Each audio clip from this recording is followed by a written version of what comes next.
House payment wasn't much. I don't remember exactly. Well, I put it this way. I was working a non-union job, and then I put in to go to work at Buffalo Tank, and they hired me. And it was union.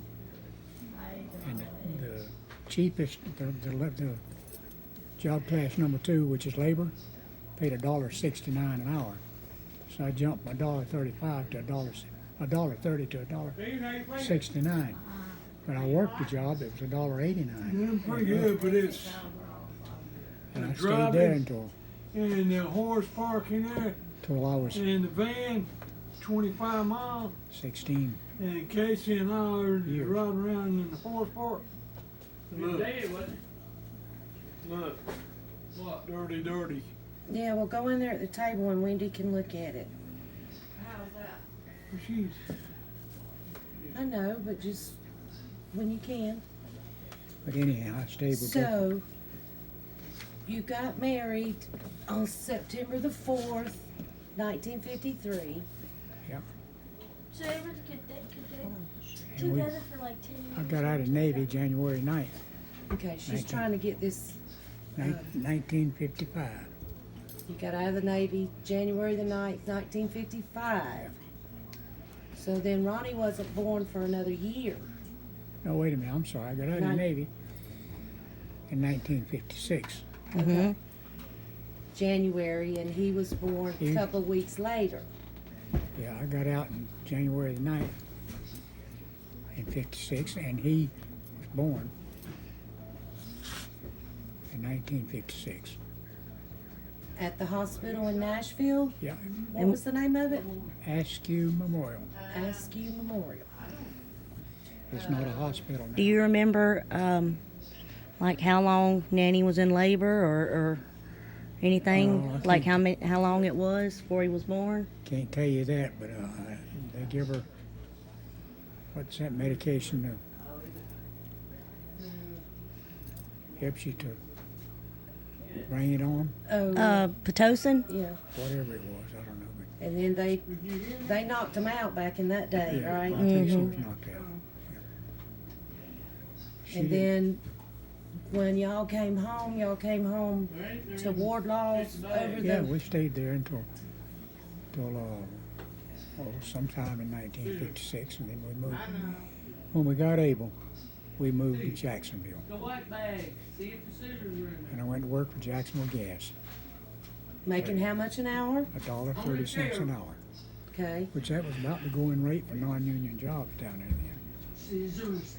Check the bag. And we rented the other side of the house Look, Steve. that Bob and Kathleen had. Yeah, they're in here. And we stayed there, Right here. Steve. well, until I went to work with Buffalo Tanks. And I got to Buffalo Tanks probably about mid-year or something like that. And then we rented a a building from, I can't remember the man's name, but anyhow, he had 4 houses, little block houses, and he had them out for rent. And we rented a duplex on Phyllis Street, What street? Phyllis. Phyllis Street. Phyllis Street. Okay. People walking. Which wasn't very far from Buffalo Tank. And Buffalo Tanks was on Cassett Avenue, no, it was off of Cassett Avenue. off of Cassett. Yeah. You turn off of Cassett and you go south. And I can't think of the name of the street now. But anyway, make a long story short, the first place we rented Then we would have was a duplex. 2 horse shows if we were there today. On the other side, there was a lady there that was You would have got to see a from bunch of Lebanon. horses. From Lebanon. Yeah, Okay. good Yeah. woman. We were running. And that's where we lived, and Ronnie fell in the bathtub and knocked his teeth out. Okay. And then after that, Mama and Wardlaw decided they wanted to come up, be closer to us, or come down. So they come down, and then we rented a place over on Talbot Avenue, which is up there about 5 Points. And we stayed there for a little while, and Wardlaw got anxious and wanted to go back to Nashville, which I can understand that. But anyhow, during that time, Yeah, Lane I bought this first house, got some. which is the one you see up there. He wasn't into So it. we moved there on the Palmer Avenue. We had to pick him up. And stayed there until we And of course, he's just 2 years old. He wasn't into it. left to move to Nashville. He was in the throne. And then we stayed in Nashville about 6 months with Mama. And then we left there and went to Moultrie, Martin Dean where I was bought that house. Yeah. And you pretty much know the rest of the story. Now, Without having to go into too much No, we're detail. not having the Thomas. tell us what happened when you got your leg broke. Me and New Cowgirl was out at her long field flying. And I drank a little beer back then. Slits. Yeah. I remember seeing the cans. And well, if you worked at a place like steel place, like a tank place where it's hot and all that kind of stuff, you can understand it, especially down there. But anyway, me and Newt, when we got done flying, it was like 5 o'clock in the afternoon. Back. And this little tavern was on Normandy Boulevard on the way home. We'd always stop in there and drink a couple of beers and then come on home. Right. And they had a pool table in there, just like most of these places had. What's that stuff? We was about 5-6 miles from Cecil Field. So, I put them. And evidently some of them guys from Cecil Field, maybe. It happened. Usually when we'd go in there wouldn't be nobody from the Navy there. Well, we got in there that evening, and me and Newt started playing pool. And this kid was a Navy guy. He challenged us. And I think I won the game, and so Newt would come in and out, you know. And I wasn't that good a player, but this guy just couldn't beat me. And when I seen he was getting angry and upset over it, I said, "Oh, don't worry about it. I'll buy you a beer. Next game's on me." The next thing I knew, he took a cue stick and just slapped me across the back of my head. But you had went into the bathroom, hadn't you? I went into the bathroom after I broke it up. Oh. Another fight. The fight was over. Oh, okay. He didn't win nothing there. But then they sort of broke us up, and I went into the bathroom. The bathroom was smaller than my bathroom up here. Had just about enough room to walk up to a urinal or go over to the stool, you know, and that was about it. And I'm standing there at the stool when my back was to the door. And he comes storming in there when I was standing there taking a leak. He jumped me from the rear. We didn't have enough room to, fight in there. And he caught me off guard and knocked me down, got me in a twisted motion.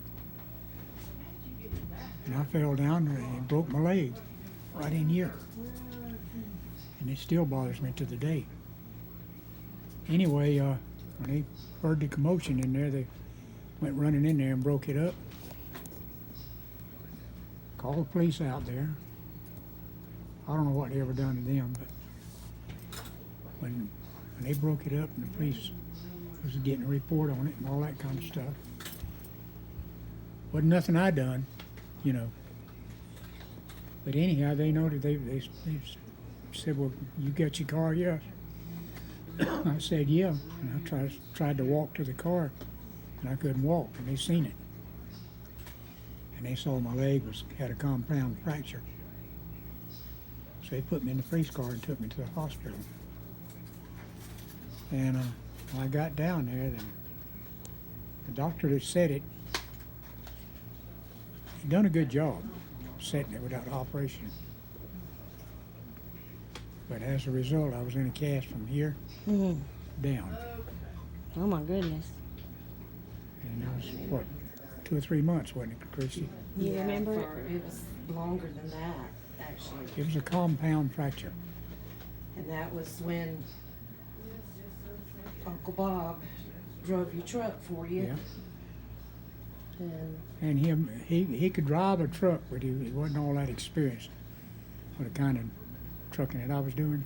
because you went from Buffalo Tanks, you went to Plouffe driving a truck, I spent a, and then from Plouffe you went to Ranger. well, I Is went that- from, I or went, Rider Ranger.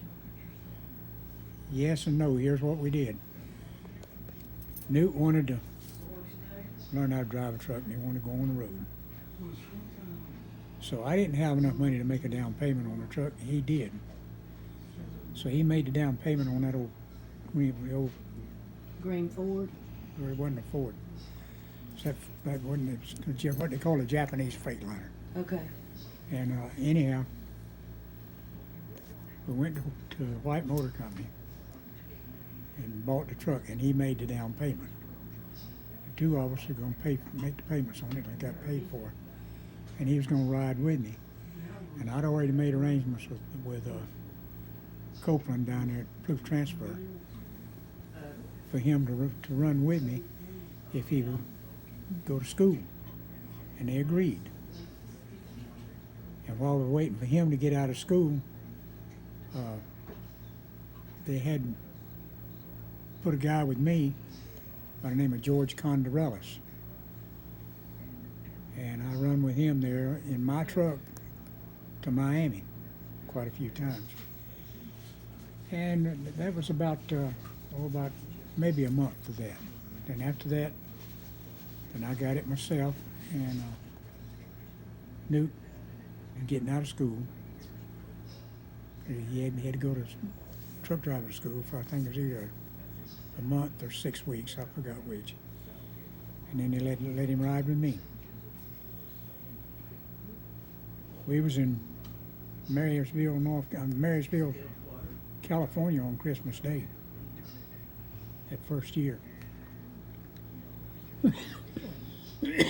And his wife never did know the deal that we made. The deal was that we split expenses,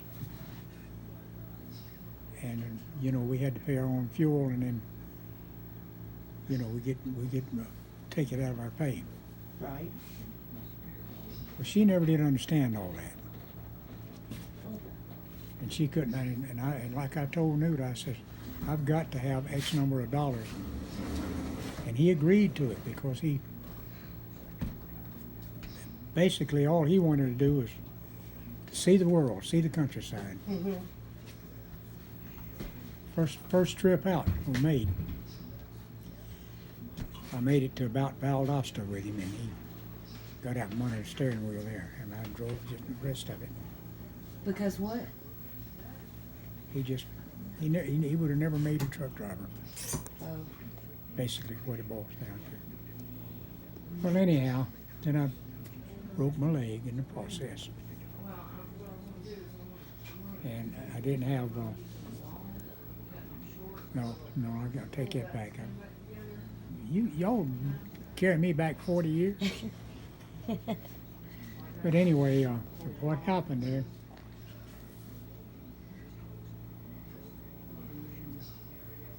We leased on with this, and he wanted to lease with this company where he could see the countryside. Wasn't making no money. Back then it was getting paid like 21 cents a mile loaded, 18 cents a mile empty. But that was pretty much the going rate back then. So anyway, we went to California for $500.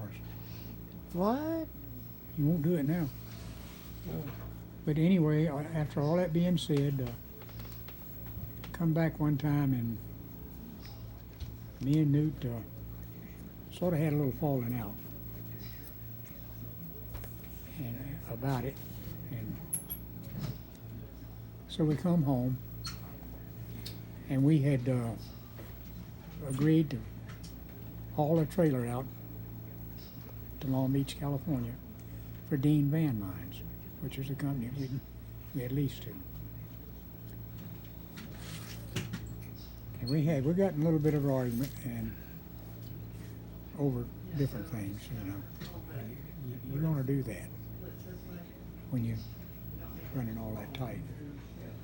Plus his wife was on to him all the time and thought I was taking advantage of him. So the end result of that is we got back, we loaded that trailer, we're supposed to leave out the following weekend, and we was sitting down there a block, you know where the church is down there, Blandon Boulevard. The truck was parked down there, and I just told him, I said, well, Newt, I'll just get out of it, because I can go back to doing the work that I was doing. And I thought he agreed to it.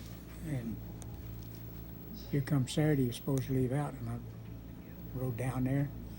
He hadn't left. So I called him that weekend. I said, what do you want to do? He said, well, I just assume you took it. I said, well, you want me to take it? I said, if you want me to take it, I'll take it. But I said, I'll make the payments on it, but it's going to be mine. He said, all right. So as the end result of that, that's how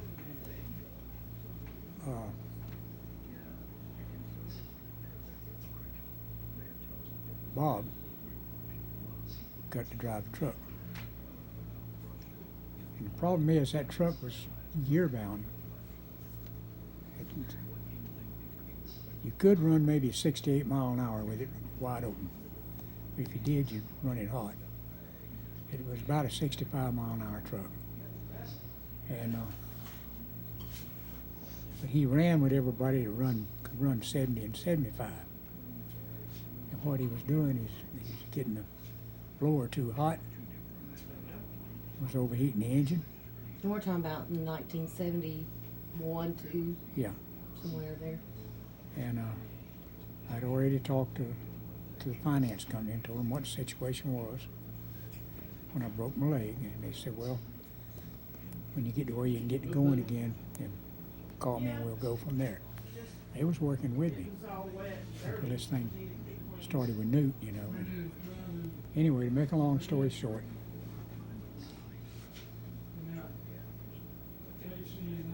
I took the truck.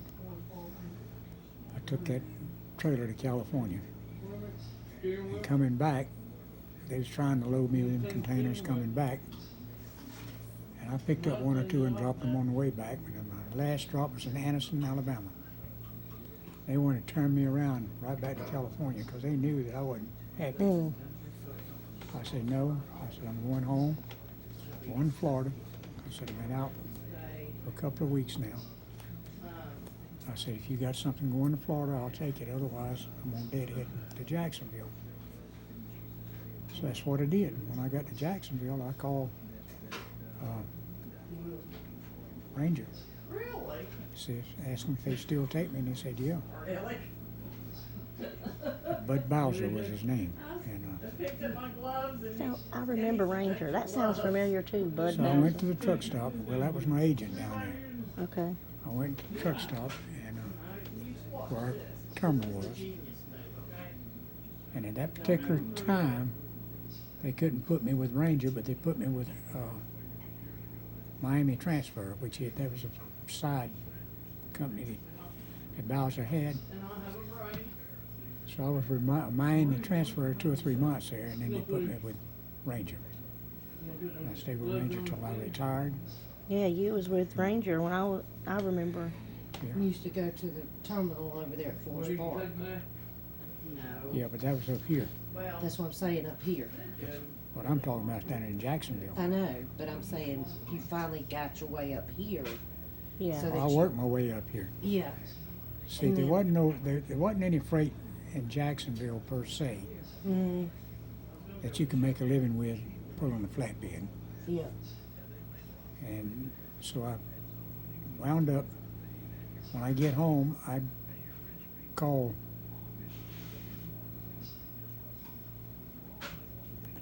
Macon, Mm-hmm.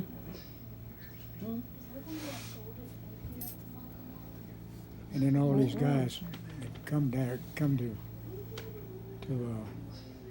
the terminal there in Macon, they get mad because they knew my domicile terminal was Jacksonville. So I moved from there up to South Georgia. Then I could use that as a domicile terminal. Just in case. They still mad because I was over 2 hours out, you know, so to speak. And that holds it down tight too. It don't So then I slip started off. It ain't gonna get coming to dirty. Atlanta. Is it hurt? And this bunch from up north, you know, they knew who I was. So they complained about that. So then that's what caused me to move to Atlanta to begin with. Plus I could load out of Atlanta points north without too much trouble. Now, tell me all the vehicles you've had from your first vehicle up, Well, I started off and with your trucks as well. first started out. You talking about with my With your regular cars first. oh What was your first car? a 40 Plymouth. Wow. 1940 Plymouth. Okay, what color was it? Lord have mercy. Okay, if you don't remember, go on. That's fine. I think it was gray if I'm not mistaken. All right. I kept it 6 months and rebuilt the engine 3 times in it. Okay. Did you buy it from somebody, or did somebody? Yeah, I bought it off of a guy there at the pool hall. And Plymouth just wasn't no good back then. Mm-hmm. Was that in Georgia or Florida? That was in Nashville, Georgia. Nashville, Georgia. Okay. Then I got rid of the Plymouth and got a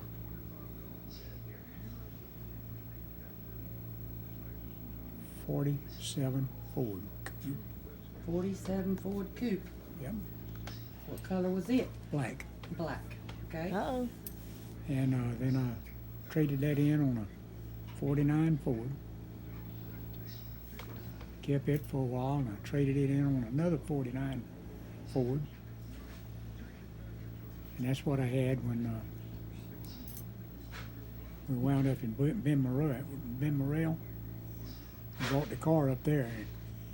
And when I was, and of course Agnes wouldn't drive up there, so when I go out to sea, I found somebody up there that had a garage that let me rent it. Okay. So I kept it in the garage. And PJ Exum, which is kin to her. Exum.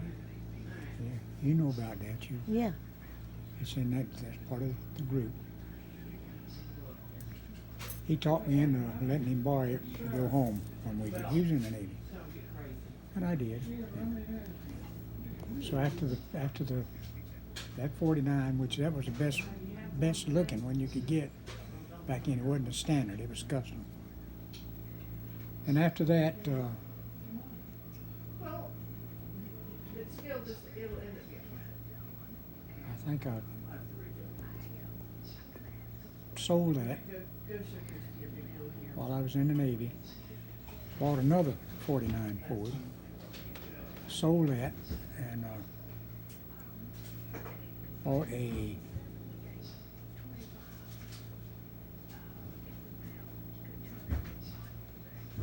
dang. That's a doggone many of them. I can't remember. Yeah. What? She Now, fixed you right up, buddy. be careful. Hey, that's good. Be good. be careful. You might. Can you get a shower with it like that?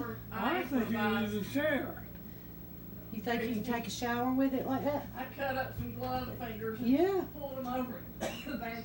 That's great. That's Good. good. I guarantee you that's as good as you got. Okay. Hey, what did the finger look like? How did it look today, Oh, that's good. Wendy? It looks good. Is it holding together? Well, kind of, but those long strips, what I did was I cut them in teeny strips. Yeah. And just pulled the skin and put 2 on each to pull it together, not use that long part. Okay. And then didn't put a Band-Aid on it. I poured some of that, I cleaned it out, but I poured some of this wound powder in it, and it's supposed to seal Okay. it. Oh, okay. That's what it says, what I read. Good, I didn't even good. know this was in there Okay. until now. But, That's good. so, and then wrapped it with gauze, then wrapped it with tape. Then cut the fingers out of the glove and put them on. Awesome. She's a good nurse, ain't she? I thought it might work, Anyhow, I can't remember the sequence, but I wound up with a 64 Ford That's what you had in Florida. convertible, and that's the one Convertible? your daddy wrecked. Uh-oh. He hadn't erected that thing to be in process today. And I wound up with that, and down there in Jacksonville, I bought a Hudson, which is a good car, Hudson. Now, is that, a 1951 Hudson. they don't make them anymore? Or, I don't American, think American so. Motors has bought them out. But that's oh, okay. that's like driving Miss Daisy. Oh, yeah, The- yeah. The guy always had a Hudson. One of the best riding cars you'll ever Or ride the in. first one he had, I think, was a Hudson. Mm-hmm. Anyhow, I had a 55 Ford, I believe, during that time. And I had another 50 Ford during that time. Of course, I didn't have them all at the same time. And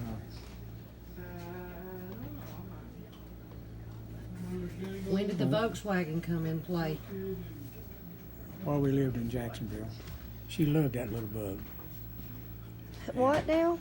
Mama had a little gray Volkswagen. Volkswagen Little Beetle. bug? Yes. What? Yes. And Oh my God, I didn't know that. That was the first car I remember that's when we lived on Palmer Avenue. on Palmer Street. Yeah. Palmer Avenue. And well, it's Palmer Street, I think. But anyhow, after that, And then I remember the Galaxy 500. that Galaxy 500 is that was a 55 Ford. Just Then I Got had hooked behind her neck, her ear. the Oldsmobile, 98 Oldsmobile. All right, but the Galaxy 500 was like 1964, wasn't it? Yeah, something like that. And Steve can probably tell you about that better than I can. And I had, You got the Oldsmobile 98. got the Oldsmobile 98. Then we traded that 98 after we come to Nashville On the Plymouth Brom, on the Plymouth Brom, which was Mama's the car. silver and burgundy. You gotta go. It's a good car. Mm-hmm. That's the one she run in the ditch up here. Right. Go right here. But it was her car, really. Yeah. And I sold that one down there. Around your neck, And the flame goes up here, that goes in the nose. What- I don't know what all I And had. then after that, you had the Crown Vic, Yeah, the silver and silver Crown Vic. yeah. You had the red pickup truck Bought it new. that bought it brand new, and then That's one your daddy wrecked. He still got it. yeah. And I then gave you, it to him. And then you bought the blue pickup truck that Claude wrecked. Yep. The blue and yellow. Yep. And then My nose. then you got this pickup truck. Yeah. And the van was bought after the silver and silver Crown Vic, wasn't it? Yep. So we didn't miss out on any vehicles, right? We Maybe. covered them all. Maybe one, I don't know. And Grandma had what I remember was She a had a white Pontiac. station wagon. Yeah, that was a, It had the seat in the back where we could look out back. yeah. And she had, And then she had a Dodge Dart. I remember that. before that, she had, a Pontiac. Okay. Right up there. The Pontiac is the car that, we went to New York in when it was new, Oh, and Steve was a baby in her arms. okay. Well, that was before That's me. before you. And, but that was Mama's car. And then Grandma got a Chevy too. When we were living in Moultrie, she had white with red interior. She bought it from the Rossers or whatever, the people they had the beauty shop with in Moultrie. Profiles Beauty Shop or something. Anyway, it was a little small white car. She parked it on that side of the house at 308 Hillcrest, and it had red interior. Right, Hillcrest is up there at 5 Points. Moultrie. I'm talking about at Moultrie. Oh, yeah, Moultrie, yeah. But Grandma. Well, I was on the road then. I don't remember much. You know, I was on the road when she And that broke was her when ankle. y'all had the 98 Oldsmobile. Yeah. But Grandma had a little white I don't remember that. Chevy too. But see, I was on the road all the time. Yeah, I'd come home and I'd park the truck out there on the next by the railroad track. Yeah. And Yeah. We looked up that place. Well, the place in Jacksonville on Oh. Google Earth, and Oh yeah. you can see it. It's got a street view. And we even, Steve showed me which way to go down the road, and we went to the schools. Yeah. We used to walk to the school. Yeah. And the schools, he thought it was so cool. It's still the same, everything. Bayview Elementary. Mm-hmm. Yeah. And Lakeshore Boulevard. And Ronnie had a girlfriend, Robin Thompson, Yeah. lived across the road. And then she's from Yana West Sue. Virginia. He had Yeah. another girlfriend, Yana Sue, lived Yana Sue. over by the high school. That was her name, I think. Yana I didn't know Sue. about her, but Robin I ain't Thompson, never. she was from West Virginia. And they used to sneak out of the house, Roll you back Yeah. on your side one more in time. the front room, Yeah. through the window, and they'd get together at nighttime. There you go. Yeah. Hmm. I just remember a lot of us. We helped Ronnie with his paper route, folding the newspapers. He was putting rubber talking about bands, that a couple days ago. and then he would deliver them on his bicycle. And when it would rain and stuff, Mama would take him in the car. And Ronnie and Steve had bicycles. I didn't ever have a bicycle, but sometimes Steve would ride me on the handlebars. Sometimes. Yeah. But I don't know. That was Okay, now we're gonna roll to the a other long time side. ago. And but we would ride around and try to find Ronnie. A lot of times, Mama and Steve and I. Of course, he was The the papers. runoffs. That's when he was with Ernie Rhodes. I kept Ernie Rhodes out of jail. Really? They was fixing to lock him up. And when I come home, I didn't know about all of this. When I found out about it, and I told Ronnie, I said, you better quit. And he told me, he said, if you do anything, I'll just run off. Would you, Mandy? And that was the problem I had with your Sure. son. Your daddy. Don't get me on video. I put a pad down here, which I gotta roll that way, but this one is gonna get changed. Hey, you wanna call Vicky? Lift her up while you Yeah. I'm gonna lift you up just a little bit. All right, I'm gonna cut this